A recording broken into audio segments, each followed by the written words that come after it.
Hey, what's up? And today I'm gonna do a review on the very new Three Billboards Outside Ebbing, Missouri, which is my 7th favorite movie by the end of 2017. The movie Split earned the 6th place, but I feel like this movie and Split may be a tie for both 6th and 7th place, because man, this movie is way deeper conceptually, although it touches on a rather simple topic.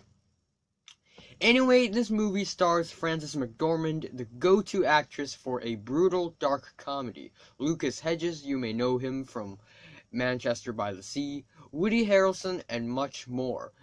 Even Peter Dinklage is in this movie for a very minor role. Anyway, it also stars the actor of the white brother in Get Out, in fact.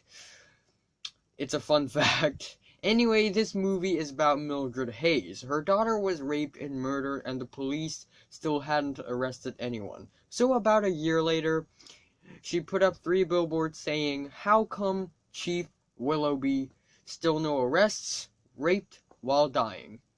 And that had caused a lot of controversy in the town of Ebbing in Missouri. And there were people on Mildred's side, and there were also people on the police's side. And the plot thickened and things happened. Mildred was such a strong woman. She would do whatever she could do to kick out anyone who was in her way. And the town of Ebbing itself was also very dirty and filthy, because everyone says bad things and does offensive things, and people didn't really care. The N-word was dropped, and no one really cared. No one would have cared in the 2000s, though, but it's 2018 now, so... Anyway, with all of these anger and rage and grief, the story gets so heartbreaking and ugly. And the whole backdrop of the story is already quite dark and brutal. But with the bits of comedy added in, it's a perfect example of dark comedy. Which is exactly what Martin McDonagh, the director, is going for. And that's why with all these violent and offensive scenes, it feels like the movie had drawn a lot of inspirations from directors like the Coen brothers and Quentin Tarantino. And wow, the story is unpredictable. Oh my gosh, usually when you watch a lot of movies, you can easily predict what will happen in the scene. But in this movie, things just happen out of the blue and whoa, shit, that just happened. The characters are also very unpredictable. They have made choices that I never expect them to make. And I really want to give a spoiler alert, but I won't. I just want to say that when it comes to unpredictability and violence, this movie does it without hesitation. And it's such a daring and ballsy movie.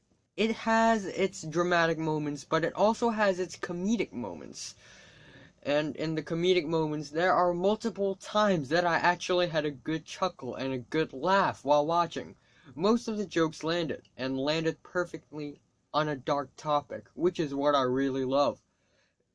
And the last act of the movie is simply amazing, because it has a lot of heart, especially for what's going on in Dixon's character. I think it's called Dixon, right?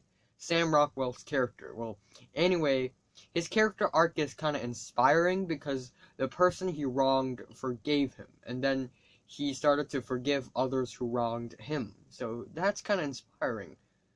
And he was douchebag before, but after a specific incident, he changed. The movie ended with a really vague and ambiguous full stop. And I guess the ending kind of draws me into the story more, but not knowing what will happen next.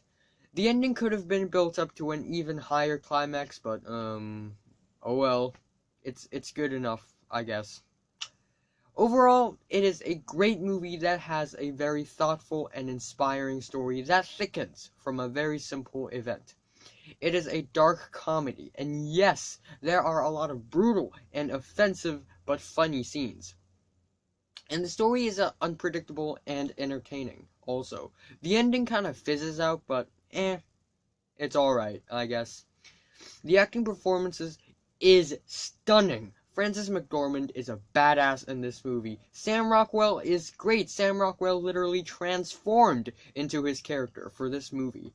And that is friggin' amazing. Sam Rockwell's performance is really underrated. Home to your mama, Dixon? No, anytime I go home to my mama, I told her I was gonna be out till 12, actually. And, Woody Harrelson also did a pretty good job. I'm saying Three Billboards Outside Ebbing, Missouri is a movie definitely worth watching, and I'm giving it a 9 out of 10. Might be a tie with Split, or maybe even better. I don't know. So, have you watched Three Billboards? From 1 to 10, how much did you rate it? Like if you like it, and subscribe if you want more.